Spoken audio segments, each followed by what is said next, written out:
Hello all, this time again 9th standard NCERT textbook chapter 3 Atoms and Molecules. Let us start. Indian ancient and Greek philosophers have always wondered about the unknown and unseen form of matter.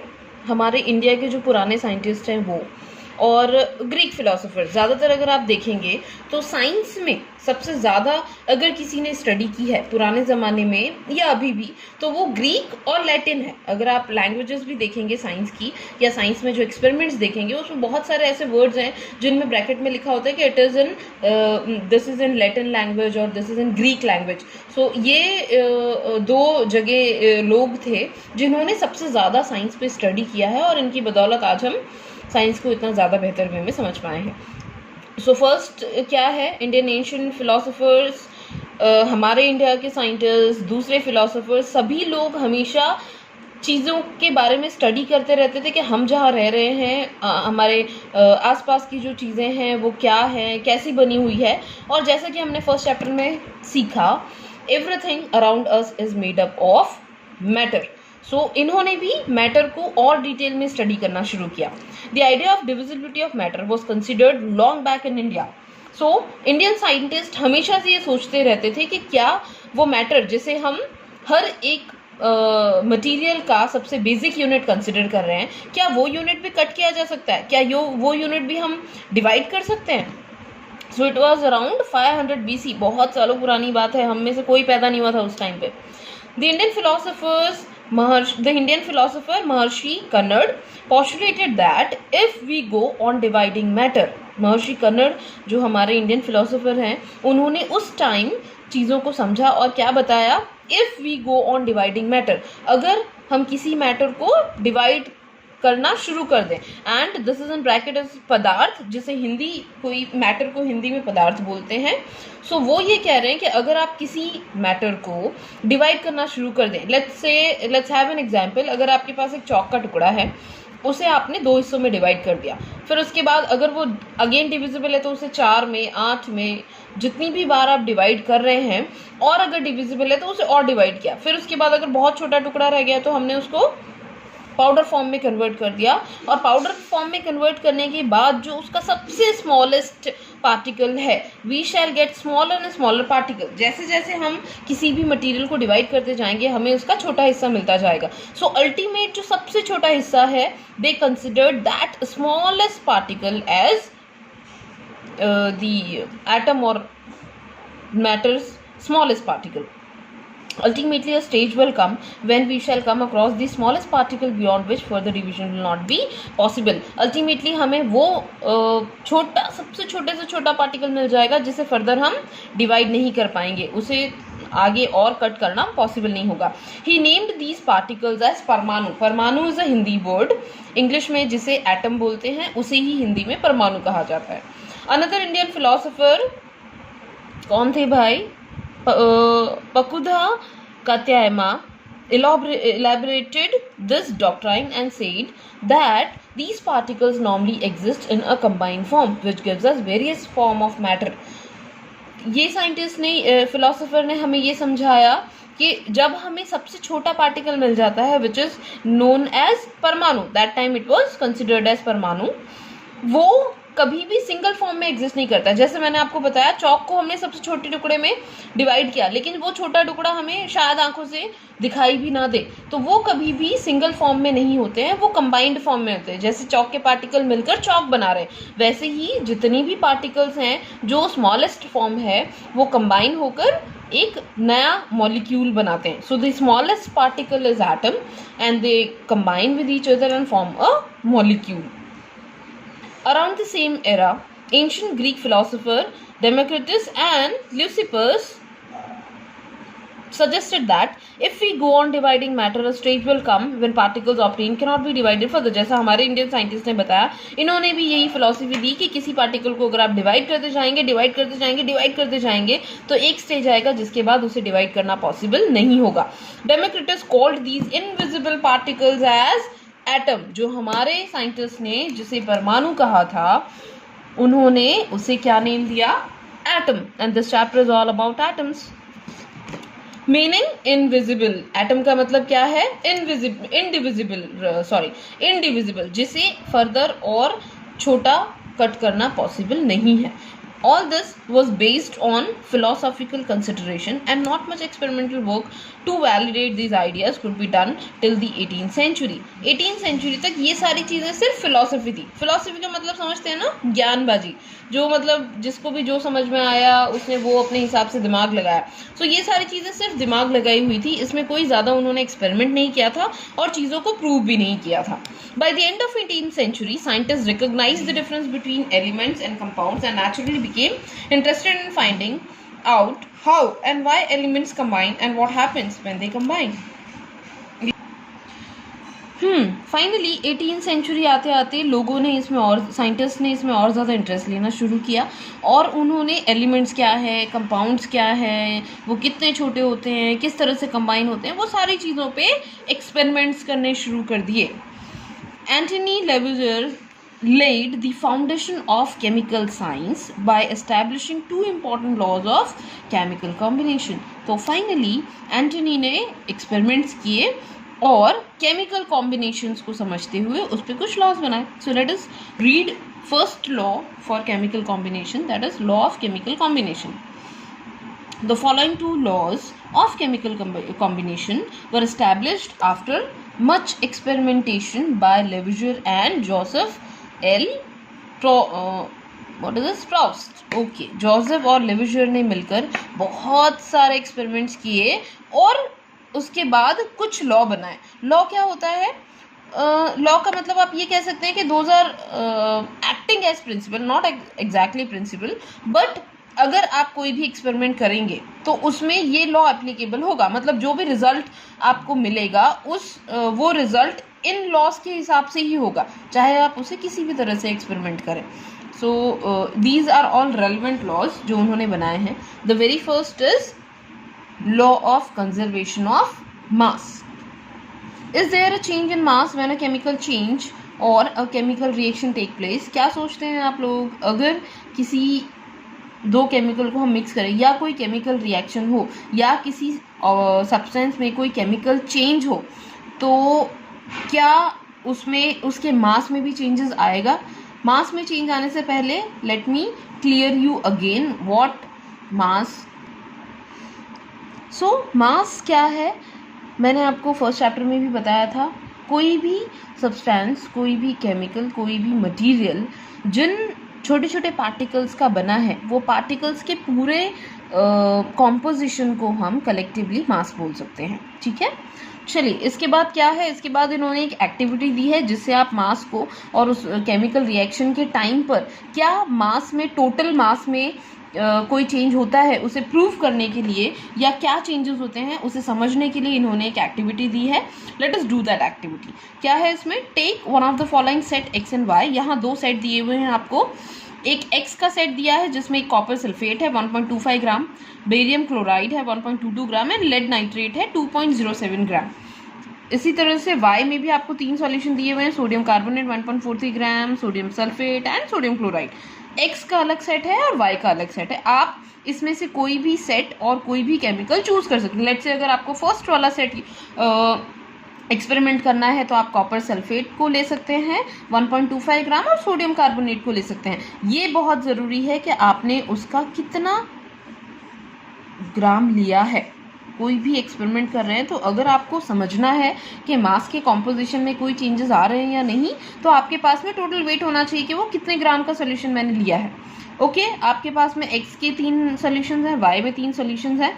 Prepare separately a 5% solution of any one pair of substance listed. Take x and y each in 10 ml water. आपको क्या करना है, इनमें से कोई भी एक chemical उठाना है, कितना? 5% सोल्यूशन, और उसे कितने पानी में मिक्स करना है?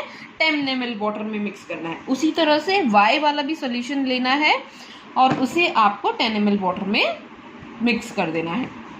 Take a little amount of solution of y in a conical flask. अब आपको y वाले जो भी सोल्यूशन है, इसमें से जो भी आपने सोल्यूशन चूज किया है, वो सोल्यूशन आपको किस में लेना है? कॉनिकल फ्लास्क में. This is a cone shaped flask which is known as conical flask. Cone shape के जो भी फ्लास्क होते हैं उन्हें कॉनिकल फ्लास्क कहा जाता है। और अंदर जो ये दिख रहा है आपको, दैट इज टेस्ट ट्यूब। इसे नॉर्मली टेस्ट ट्यूब भी बोलते हैं और उसके अलावा इसे इग्निशन ट्यूब भी बोल सकते हैं। इसमें लिखा हुआ है ignition tube, it is actually a test tube. So हमने एक सोल्यूशन को एक्स वाला जो सोल्यूशन है उसे हमने इग्निशन ट्यूब या टेस्ट ट्यूब में लिया है, वाई वाले सोल्यूशन को हमने कॉनिकल फ्लास्क में लिया है। Hang the ignition tube in the flask carefully. अब हमने क्या किया है, इग्निशन फ्लास्क में वाई सोल्यूशन डाल दिया, उसी के अंदर हमने हमारा दूसरा वाला टेस्ट ट्यूब लटका दिया है जिसके अंदर एक्स सोल्यूशन है। See that the solution do not mix. और आपको ध्यान से इस तरह से टेस्ट ट्यूब टंगानी है कि इन दोनों का सोल्यूशन मिक्स नहीं होना चाहिए। Put a cork on the flask. Cork means this, ऊपर एक ढक्कन लगा देना है। बट कॉर्क और ढक्कन में फ़र्क है। कॉर्क ढक्कन हम ऊपर से लगाते हैं, जबकि कॉर्क जो कॉनिकल फ्लास्क का जो माउथ होता है उसके अंदर से लगता है। कॉर्क ज़्यादातर रबर का बना हुआ होता है और वो बिल्कुल एयर टाइट होता है, ना ही उसमें से कोई एयर पास हो सकती है और ना ही अगर आपने सॉल्यूशन को गर्म किया और वेपर फिर कूल डाउन होगी, अगर लिक्विड फॉर्म में भी कन्वर्ट होगी तो वो ऊपर नहीं जाएगी, नीचे ही रहेगा। मतलब टोटल सॉल्यूशन में से कोई भी ड्रॉप बाहर नहीं जाएगा। आई नो ये एक्सपेरिमेंट अगर मैं ये कहूँगी कि आप घर पे ट्राई करिएगा तो ये सॉल्यूशंस घर पर मिलना बहुत मुश्किल है। लेकिन अगर आपके पास दो अलग अलग लिक्विड हैं तो आप वो केमिकल्स को भी मिक्स करके जो आसानी से मिक्स हो जाए, let's say take an example, ink drop ले लीजिए, आधा ढक्कन इंक ले लीजिए और कितना लेंगे, और एक गिलास पानी ले लिया। आपने उन दोनों को मिक्स किया, तब भी आप ये एक्सपेरिमेंट कर सकते हैं। सो आपको घर पर अगर दो अलग केमिकल्स अवेलेबल हैं तो आप इस एक्सपेरिमेंट को try. What to do next is weight the flask with its content carefully. उसके अंदर जो कंटेंट है उसके साथ ही आपको फ्लास्क का वेट करना है, टोटल वेट कितना है फ्लास्क का। सो वो आप किसी भी वेइंग मशीन से कर सकते हैं। Now tilt and swirl the flask so that the solution x and y gets mixed। अब आपको थोड़ा सा उसे टिल्ट करना है, टिल्ट मतलब थोड़ा सा टेढ़ा करना है, स्विल मतलब थोड़ा सा हिलाना है।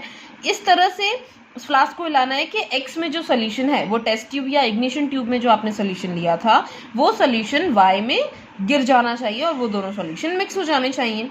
Now way again. अब आपको दोबारा से उसका वेट करना है कि क्या उसके वेट में कोई चेंजेस आए हैं। What happens in the reaction flask? Reaction flask में क्या होगा? ऑब्वियसली जब आपने दो अलग अलग सोल्यूशंस को मिक्स किया है तो उसमें केमिकल रिएक्शन होगी। उसमें हो सकता है वेपर दिखाई दे, हो सकता है वो फ्लास्क गर्म हो जाए या कलर चेंज हो जाए, कुछ भी हो सकता है। सो जो भी आपने सोल्यूशंस लिए हैं उसके अकॉर्डिंग वो दोनों केमिकल मिलकर कोई केमिकल रिएक्शन करेंगे। Do you think that a chemical reaction has taken place? क्या लग रहा है आपको, केमिकल रिएक्शन हो गया है? ऑब्वियसली कलर चेंज होगा तो हम समझ जाएंगे कि केमिकल रिएक्शन हुआ है। या फिर अगर आपको कोई वेपर उड़ती हुई दिखाई दे फ्लास्क के अंदर तब आपको समझना है कि केमिकल रिएक्शन हुआ है।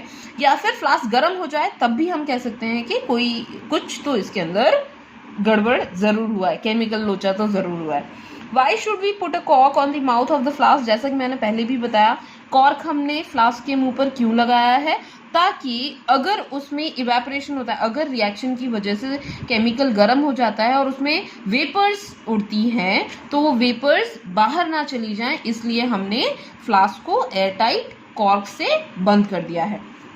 Does the mass of the flask and it's content change? क्या आपने जब वेट किया तो आपको क्या पता चला, क्या फ्लास्क का वेट चेंज हुआ था? I am sure.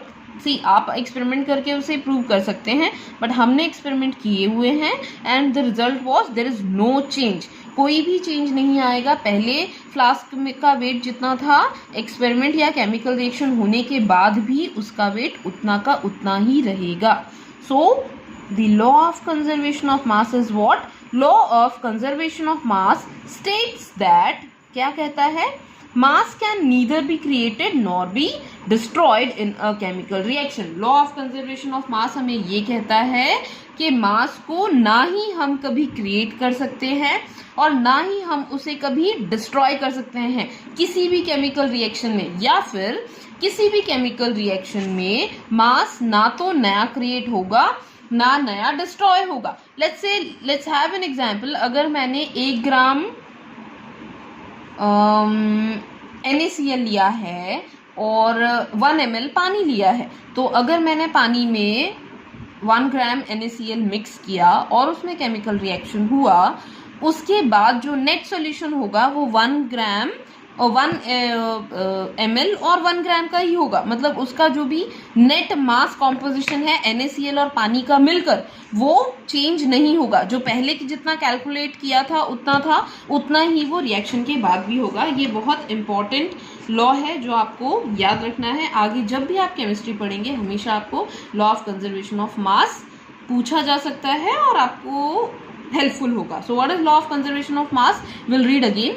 Law of conservation of mass states that mass can neither be created nor destroyed in any chemical reaction. किसी भी chemical reaction में mass ना तो नया बनेगा ना ही उतने में से कम होगा। Let's say मैं एक नॉर्मल सा एग्जाम्पल लेती हूँ कि अगर 1 किलो आलू है और आपने उसको बॉईल किया तो बॉईल करने के बाद केमिकली वो चेंज हो गया, लेकिन वो 1 किलो का 1 किलो ही रहेगा। 1 किलो 10 ग्राम भी नहीं होगा या 1 किलो में 5 ग्राम कम भी नहीं होगा। उसका वेट, उसका मास कॉम्पोजिशन उतना ही रहेगा, चाहे उसमें इंटरनली कितने ही चेंजेस, केमिकली कितने भी चेंजेस आ गए। फिजिकली अगर आपने आधा काट के कम किया तो डेफिनेटली चेंजेस आने वाले, लेकिन अगर उसमें केमिकल चेंजेस हो रहे हैं तो उसके मास में कोई चेंजेस कभी नहीं आएंगे।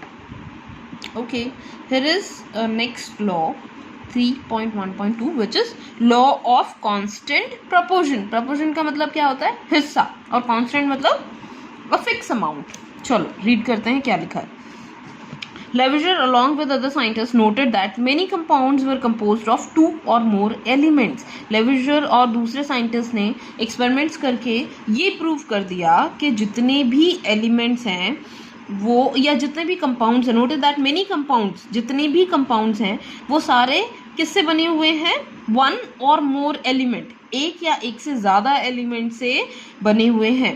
पहले आपको ये पता होना चाहिए कि एलिमेंट्स क्या हैं और कितने एलिमेंट्स हैं। आपने शायद पीरियोडिक टेबल में सीरीज पढ़ी होगी, नहीं पढ़ी है तो हम अपने नेक्स्ट लेक्चर्स में वो पढ़ेंगे। Hydrogen, helium, lithium, beryllium, boron, carbon, nitrogen, oxygen, ये पूरी सीरीज़ है और ये सारे एलिमेंट्स हैं जो अभी फ़िलहाल केमिस्ट्री में एग्जिस्ट करते हैं। सो ये सारे एलिमेंट्स कंबाइन होकर बनाते हैं compound. Same element in the same proportion. Okay, where each such compound had a same element in the same proportion, irrespective of where compound came from and who prepared it. किसने compound बनाया, कितना बनाया, कब बनाया, उन सब के बावजूद जो भी compound हमें मिलते हैं वो सारे compound में chemical composition equally होता है। चलिए आगे हम एग्जाम्पल पढ़ेंगे तो हमें ज़्यादा बेहतर समझ में आएगा। In a compound such as water, चलिए हम एग्जाम्पल ले रहे हैं वाटर का, और वाटर का मॉलिक्यूलर फॉर्मूला क्या है? अगर मुझे वाटर का मॉलिक्यूल लिखना है तो उसका मॉलिक्यूलर फॉर्मूला है H2O, 2 moles of hydrogen, hydrogen के 2 मोल्स और ऑक्सीजन का 1 H2O. In a compound such as water, the ratio of mass of hydrogen, ये हाइड्रोजन है, H is hydrogen, to the mass of oxygen, and second element जो पानी के compound में है that is oxygen, to the mass of oxygen is always 1:8. कहने का मतलब ये है कि एक वाटर के एलिमेंट में, एक वाटर के कंपाउंड में हमेशा हाइड्रोजन का कितना प्रपोर्शन होगा? 1, और ऑक्सीजन का कितना प्रपोर्शन होगा? 8. 1:8 के रेशियो में ही हाइड्रोजन H2O का हर एक मॉलिक्यूल कंपाउंड बनेगा। अगर मैंने एक मॉलिक्यूल लिया है पानी का तो उसके अंदर 1 प्रपोर्शन हाइड्रोजन का होगा और 8 प्रपोर्शन होंगे ऑक्सीजन के। Thus, if 9 gram of water is decomposed, अगर हम 9 ग्राम वाटर को डिकम्पोज करेंगे, डिकम्पोज करना मतलब उसे तोड़ना या फिर उसे बेसिक फॉर्म में कन्वर्ट करना, 1 gram of hydrogen and 8 gram of oxygen are always obtain. अगर मैं 9 ग्राम वाटर को लूँगी तो उसमें हमेशा मुझे 1 ग्राम हाइड्रोजन मिलेगा और 8 ग्राम ऑक्सीजन का मिलेगा, क्योंकि पानी के कॉम्पोजिशन में 1 प्रपोर्शन हाइड्रोजन का है और 8 प्रपोर्शन ऑक्सीजन के हैं। सिमिलरली इन अमोनिया, अमोनिया क्या है? NH3 is ammonia, NH3 is ammonia, जिसमें नाइट्रोजन है और हाइड्रोजन है। नाइट्रोजन और हाइड्रोजन कंबाइन करके अमोनिया बनाते हैं। In ammonia, nitrogen and hydrogen are always present in the ratio of 14:3. Nitrogen का प्रपोर्शन होगा 14 और हाइड्रोजन कितने हैं इसके अंदर 3. Nitrogen 14, hydrogen 3. सो ये हमेशा 14:3 के प्रपोर्शन में, मतलब कहने का मतलब ये है कि अगर आपने एक मॉलिक्यूल लिया अमोनिया का, एक NH3 मॉलिक्यूल लिया, तो उसके अंदर 14 पोर्शन नाइट्रोजन का होगा और 3% पोर्शन जो है वो हाइड्रोजन का होगा by mass. Whatever the method or a source from which it is obtained, चाहे आपने अमोनिया को किसी भी सॉल्यूशन में से ऑब्टेन किया हो या कोई भी, या नाइट्रोजन और हाइड्रोजन को मिलाकर बनाया हो, अल्टीमेटली अगर मैं अमोनिया का मॉलिक्यूल लूँगी तो उसमें मुझे कॉम्पोजिशन इतना यही दिखेगा. This led to the law of constant proportion, which is also known as law of definite proportion. इसे constant proportion भी बोल सकते हो, definite proportion. Definite मतलब एक fixed amount. This law was stated by Proust as in a chemical substance, the elements are always present in a definite proportion by mass. किसी भी chemical substance में जो भी एलिमेंट प्रेजेंट हैं वो elements हमेशा फिक्स प्रपोर्शन में ही होंगे, चाहे वो वाटर मॉलिक्यूल या कोई भी केमिकल हो, सब में एलिमेंट्स का प्रपोर्शन हमेशा फिक्स होगा. 5 ग्राम, 10 ग्राम, 1 किलो, 2 किलो जितना भी लेंगे, उसके अंदर अगर मैंने 1 लीटर पानी लिया है, चाहे मैंने 100 लीटर पानी लिए हैं, पानी के मॉलिक्यूल में 1 proportion of hydrogen और 8 proportion of oxygen ही होगा. This is law of constant proportion. The next problem faced by scientists was to give appropriate explanation to these law. अब law तो बना दिया, लेकिन उसका explanation देना ज़रूरी है, क्योंकि भाई साइंस तो प्रूव करने के बाद ही एक्सेप्ट होती है. So they started proving their thoughts, their ideas and their laws. British chemist John Dalton provided the basic theory about the nature of atoms. So finally John Dalton was the scientist या chemist जिन्होंने matter के nature के बारे में experiments किए और उन चीज़ों को प्रूव किया. पहले फर्स्ट चैप्टर में भी हमने मैटर के बारे में बहुत कुछ पढ़ा है, सेकेंड चैप्टर में भी हमने पढ़ा एलिमेंट्स क्या है, कंपाउंड क्या है, कितने टाइप के सस्पेंशन सॉल्यूशंस होते हैं, वो सारी चीज़ें पढ़ी हैं. बट वो चीज़ें तब तक इतनी ज़्यादा प्रूव नहीं हुई थी.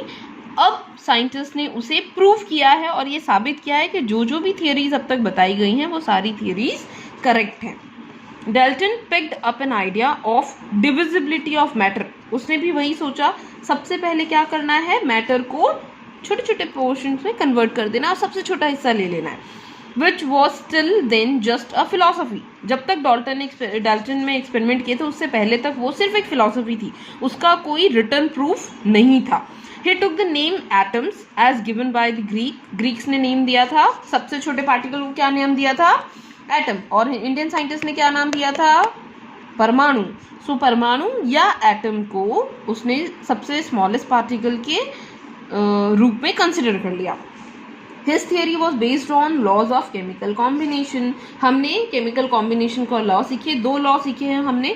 सबसे पहला law of constant proportion and second वाला law of this is law of first was law of conservation of mass and second was law of constant proportion. Dalton's atomic theory provided an explanation for the law. ये जो 2 law हैं कौन कौन से, conservation of mass and law of definite proportion. इन दोनों को उसने अपने एक्सपेरिमेंट्स के थ्रू प्रूव किया. According to Dalton's atomic theory, all matter, whether an element or a compound, element मतलब सिंगल एलिमेंट, अगर ऑक्सीजन है तो वो ऑक्सीजन ही है. कंपाउंड का मतलब है ऑक्सीजन नाइट्रोजन कंबाइन हो सकता है या 2 से ज़्यादा एलिमेंट कंबाइन हो सकते हैं. और अ मिक्सचर या फिर कोई मिक्सचर भी हो सकता है जिसमें बहुत सारे अलग अलग केमिकल्स को हमने कंबाइन किया है. is composed of small particle called atom.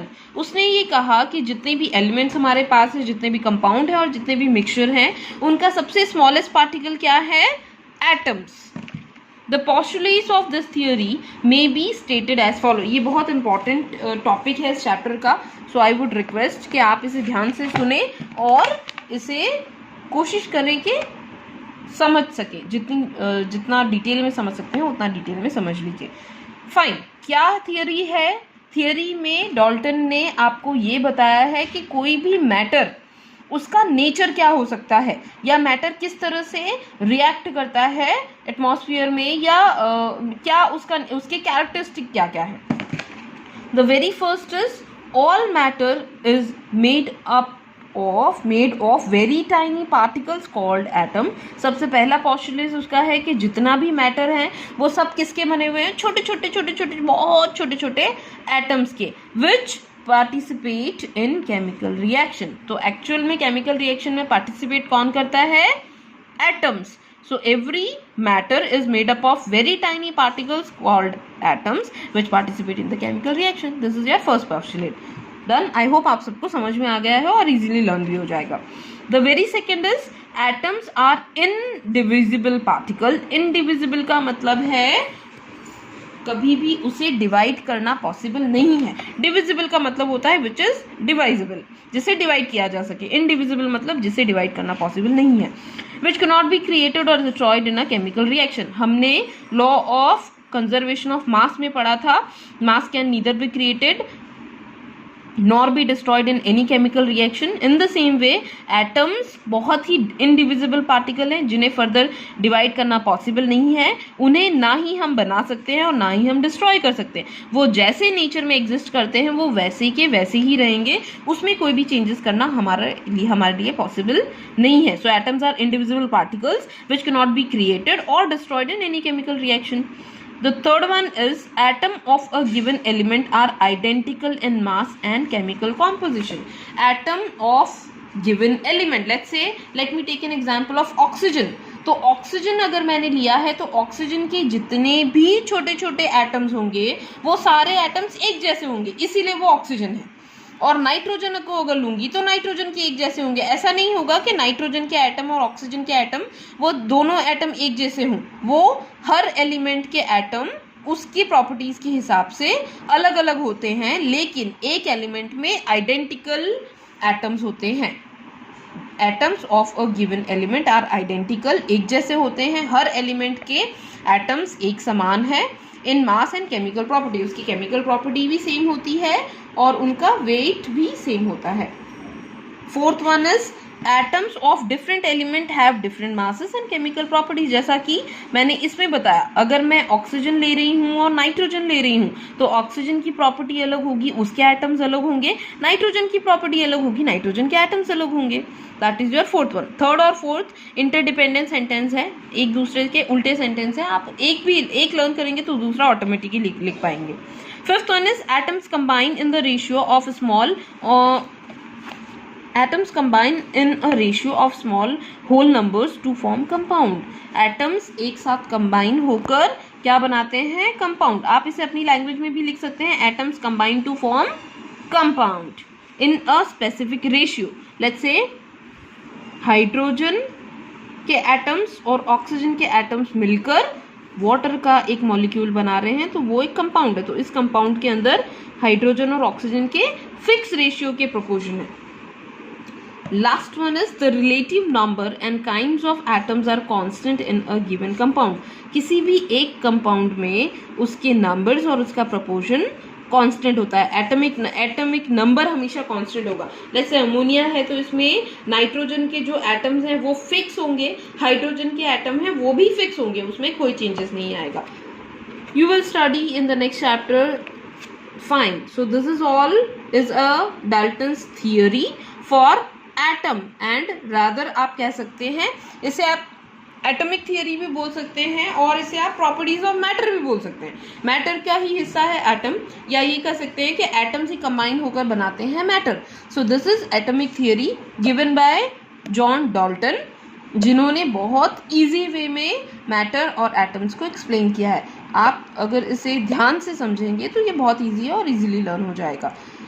सो इस लेक्चर में इतना ही। आगे का ये क्वेश्चंस जो ब्लू वाले क्वेश्चंस हैं, नेक्स्ट लेक्चर में पहले मैं आपके साथ ये सारे क्वेश्चंस डिस्कस करूंगी, इनके आंसर्स एक्सप्लेन करूंगी और उसके बाद फर्दर पढ़ाऊंगी। आई होप आप सभी को एटम्स की थियोरी थोड़ी सी समझ आई होगी, या एटम्स क्या है वो आपको समझ आया होगा। इतना इजीली शायद समझ ना आए, एक दो बार अगर आप उसे स्टडी करेंगे तो आप बेहतर वे में उसे समझ पाएंगे। एंड आई वुड रिक्वेस्ट कि अगर आपको आगे मेरे साथ इसी तरह से पढ़ाई करनी है, so please subscribe my channel.